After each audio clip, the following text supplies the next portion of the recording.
জিবরাইল আলাইহিস সালাম জমিন থেকে আসমানের দিকে নিয়ে গেলেন। প্রথম আসমানে যখন পাড়ি দিলেন, প্রথম আসমানে যখন গেলেন, যাওয়ার পর বলতেছেন প্রথম আসমানের ফেরেশতা, মান আনতা, তুমি কে? বললেন আনা জিবরাইল, আমি হলাম জিবরাইল। বলতে তোমার সাথে কে আছে?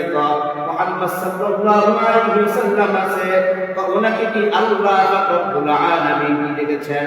জিবরাইল আলাইহিস সালাম ডাকতে বলতেছেন, হ্যাঁ, আল্লাহ রাব্বুল আলামিন তার প্রিয় হাবিব বন্ধুকে দিদার মেরাজ তার সাথে সাক্ষাৎ করার জন্য দাওয়াত দিয়ে এনেছেন। ওই আসমানের বাড়িতে হইলে একটা দরজা আছে, ওই দরজার নাম হলো বাবা হাফজা, হেফাজতের দরজা। আল্লাহ রাব্বুল আলামিন ওই প্রথম আসমানের মধ্যে একজন ফেরেশতা ডেকে দিয়েছেন। ওই দরজার দারোয়ান ছিলেন একজন ফেরেশতা, তার নাম হলো হযরত ইসমাঈল। ওই ফেরেশতার আন্ডারে 12,000 ফেরেশতা নিযুক্ত থাকে, তার কথা ওঠে এবং তার কথা বসে। এইভাবে হযরত ইসমাঈল ফেরেশতা থেকে যখন বললেন প্রথম আসমানে যখন পাড়ি দিবেন, তখন ওই প্রথম আসমানের মধ্যে একজন নবী ছিলেন, তিনার নাম হযরত আদম আলাইহিস সালাম। তার নাম কি? হযরত আদম আলাইহিস সালাম। হযরত আদম আলাইহিস সালামের সাথে তার সাক্ষাৎ হলো। আমার আপনার নবী, মায়ার নবী, রহমতের নবী, দু জাহানের বাদশা নবী, সাইয়্যিদুল মুরসালিন, ইমামুল মুরসালিন, খাতামুন নবিয়্যিন। নবীজি তাকায় দেখলেন আদম আলাইহিস সালাম ডান দিকে একটা তাকান, বাম দিকে আরেকটা তাকান। ডান দিকে তাকাইয়া তাকাইয়া মুস্কি মুস্কি হাসেন, আর বাম দিকে তাকাইয়া তাকাইয়া ওজরে কান্না করেন। আল্লাহর হাবিব সাল্লাল্লাহু আলাইহি ওয়াসাল্লাম জিবরাইল আলাইহিস সালামকে জিজ্ঞেস করে বললেন, ভাই জিবরাইল, উনি আমাদের আদি পিতা আদম আলাইহিস সালাম, আমি খেয়াল করলাম উনি একবার ডান দিকে তাকান আর একবার বাম দিকে তাকান, তার কারণ কি?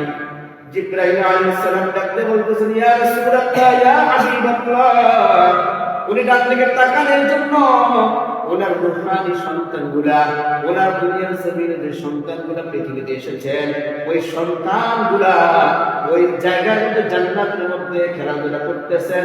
এই দৃশ্যটা গুলো দেখে দেখে উনি মুস্কি মুস্কি হাসেন। আর বাম দিকে যখন তাকান, ওই বাম দিকে তাকায় কাঁদেন এই কারণে, ওই সন্তানগুলার যারা নবীদের কথা মানলেন না, ওলিদের কথা মানলেন না, পয়গম্বরদের কথা মানলেন না, এই জন্য আল্লাহ পাক রব্বুল আলামিন 24 নম্বর পারা 5 নম্বর পৃষ্ঠায় বলেন, আলামি আতিকুম রাসূলুম মিনকুম ইয়াকুসুনা আলাইকুম আয়াতি। আল্লাহ পাক রব্বুল আলামিন দুনিয়ার জমিনের মধ্যে রাসূল পাঠিয়েছেন তাদের কথা মেনে চলার জন্য, রাসূল পাঠিয়েছেন তাদের আল্লাহর আইনগুলো বাস্তবায়ন করার জন্য। সেই জায়গার মধ্যে মানুষগুলো আল্লাহর আইন বাস্তবায়ন করে না, আল্লাহর কথা মানে না, ইবাদত করে না। এই জন্য আল্লাহ রাব্বুল আলামিন তাদেরকে জাহান্নাম দিবেন। এই জন্য সাইয়্যিদনা আদম আলাইহিস সালাম বাপ থেকে ফিরাইয়া দেখেন আর অজরে কান্না করেন। যারা দুনিয়ার মধ্যে পাপিষ্ঠ নাফরমান, যারা দুনিয়ার মধ্যে মানুষ আল্লাহর কথা যারা শুনে না, যারা কোরআনের বাহিরে চলে, যারা দ্বীন সম্পর্কে বুঝার পরও দ্বীন মানতে চায় না, যারা ইসলাম বুঝার পর ইসলাম মানতে চায় না, যারা হালালকে হারাম এই দুইটাকে প্রকাশ করতে চায় না, এদেরকে আল্লাহ তাআলা ফি নারি জাহান্নাম, তাদেরকে জাহান্নামে নিক্ষেপ করবে। এই জন্য সাইয়্যিদনা আদম আলাইহিস সালাম বাম দিকে ফিরে ফিরে অজর চোখের পানি ফেলান। তারপর আদম নবীর সাথে সাক্ষাৎ করলেন, সালাম দিলেন, দুরূদ সালাম পাঠ করলেন। দ্বিতীয় আসমান যখন আরোহণ করলেন, ঠিক তেমনই একজন ফেরেশতার দায়িত্ব থাকে। দ্বিতীয় আসমানে যাওয়ার পর হযরত ঈসা এবং ইয়াহইয়া নবীর সাথে সাক্ষাৎ হইল। কার সাথে? হযরত ঈসা এবং ইয়াহইয়া নবীর সাথে সাক্ষাৎ হলো। তারা দুনিয়ার মধ্যে ছিলেন খালাতো ভাই। কি ছিলেন? খালাতো ভাই ছিলেন।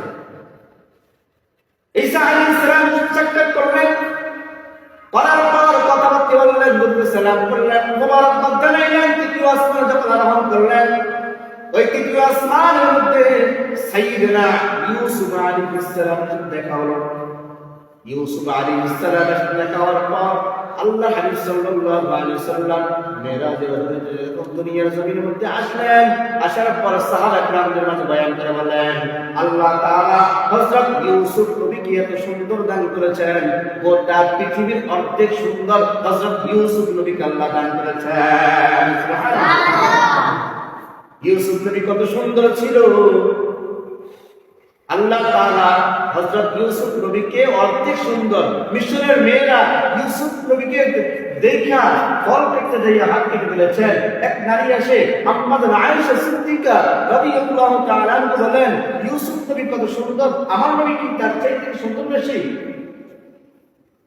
আম্মাদের আয়েশা সিদ্দিকা রাদিয়াল্লাহু তাআলা বলেন, ওই জায়গার মধ্যে ওই সময়ের মধ্যে যদি ইউসুফ নবী না হইয়া আমার আপনার নবী মায়ের নবী রহমতের নবী যদি থাকতেন, তাহলে ওই জায়গার নারীরা হাত পাতুরের কথা কোন তাকে আমার রাসূলুল্লাহ সাল্লাল্লাহু আলাইহি ওয়াসাল্লামের চেহারা দেখা কলিজাটা কেটে ফেলত। আমার নবীকে আল্লাহ কত সুন্দর বানাইলেন, এই সুন্দরটা পৃথিবীর জমিনে এখন আল্লাহ প্রকাশিত করেন নাই, করবেন আল্লাহ তাআলা কিয়ামতের ময়দানে।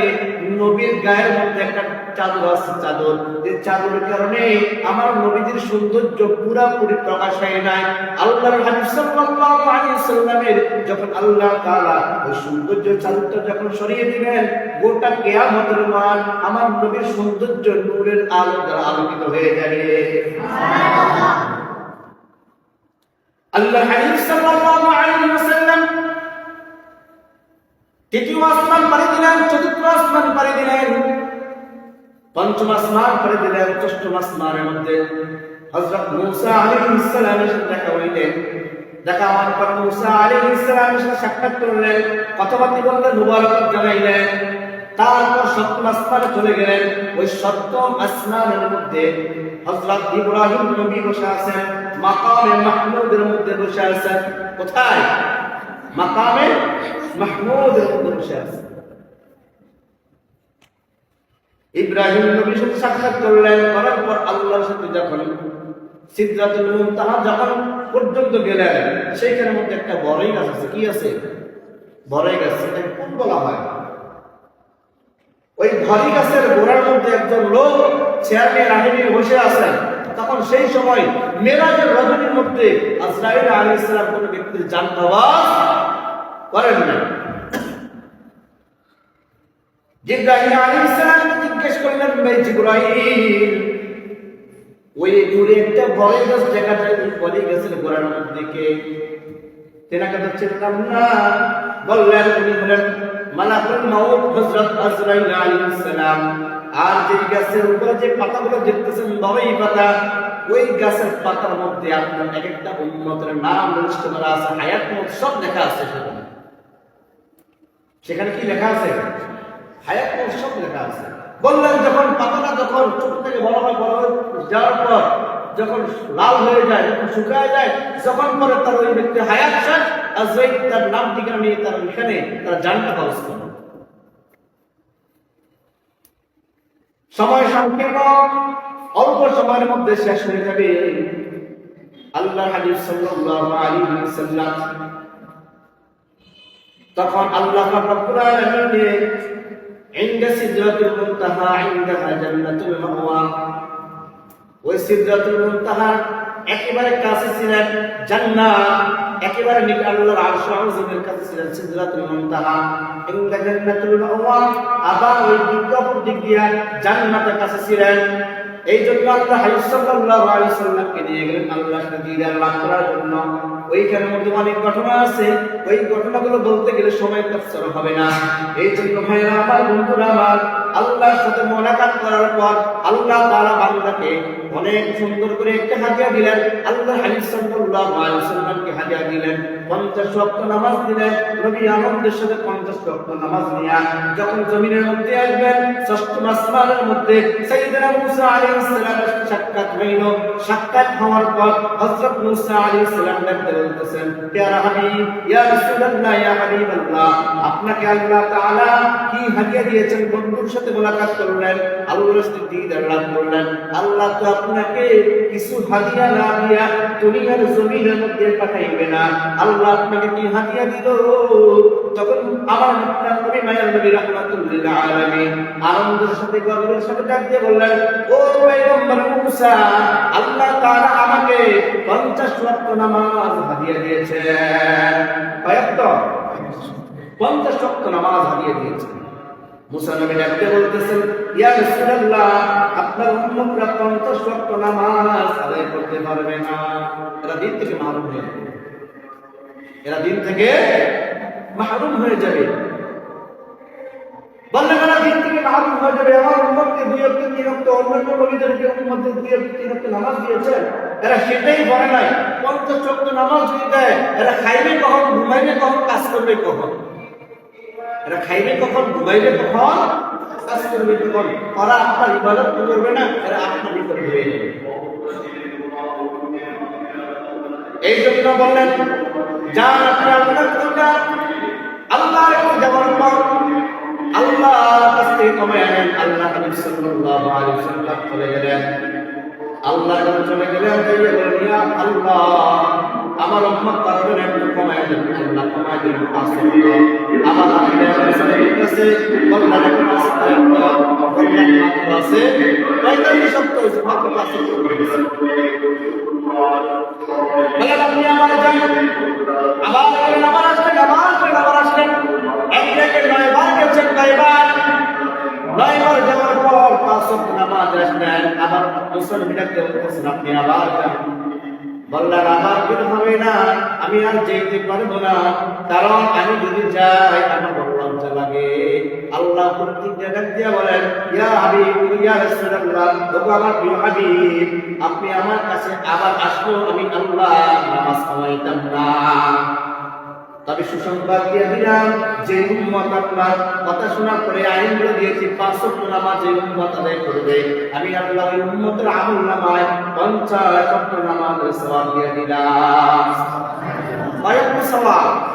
50 ওয়াক্ত নামাজ। ঠিক আল্লাহ নবী সাল্লাল্লাহু আলাইহি ওয়াসাল্লাম দুনিয়াতে আসলেন, আসার পর জমিনের মধ্যে আসলেন। আবু সাঈদ একটা বদমাশ আছে, এটা বলতেছেন, নবী আসার পর মেরাজের বিষয়ে বললেন, আপনি মেরাজ মিস করলেন, মসজিদে হারাম থেকে, কাবা থেকে আপনি চলে গেলেন মসজিদে আকসা ফিলিস্তিনে। সেইখানের মধ্যে আপনি সেখান থেকে হাকিমের কাবা থেকে ফিলিস্তিনে আকসার মসজিদ আকসার মধ্যে যাওয়ার সময় এখানে 15 থেকে 16 দিন সময় লাগে, আপনি 1 রাত্রিতে গেছেন। এটা আমার বিশ্বাস হয়। যদি আপনি যেয়ে থাকেন তাহলে বলেন, ফিলিস্তিনের মসজিদের দরজা কয়টা, জানালা কয়টা? জিজ্ঞেস না, দরজা কয়টা, জানালা কয়টা? জিজ্ঞেস করতেছে। আল্লাহর হাবিব সাল্লাল্লাহু আলাইহি ওয়াসাল্লাম কি দরজা জানালা করার জন্য গেছিলেন? দরজা জানালা করার জন্য যান নাই। কিন্তু আল্লাহ তাআলা ফেরেশতা জিবরাইল আলাইহিস সালামের মাধ্যমে দিয়া পুরো ফিলিস্তিনের মুসলমানটাকে আল্লাহ ঘুরে ঘুরে দেখা দেন, ও হাবিব, এই বেঈমানগুলা আপনার কথা মানবে না, তাও আপনি বলে দেন এতগুলো দরজা, এতগুলো জানালা। সুবহানাল্লাহ। আল্লাহ তাআলা দেখাই দিয়েছেন। আবু বকরকে বললেন যে তোমাদের নবী নাকি মেরাজে গেছে, সেটাকে বিশ্বাস করো?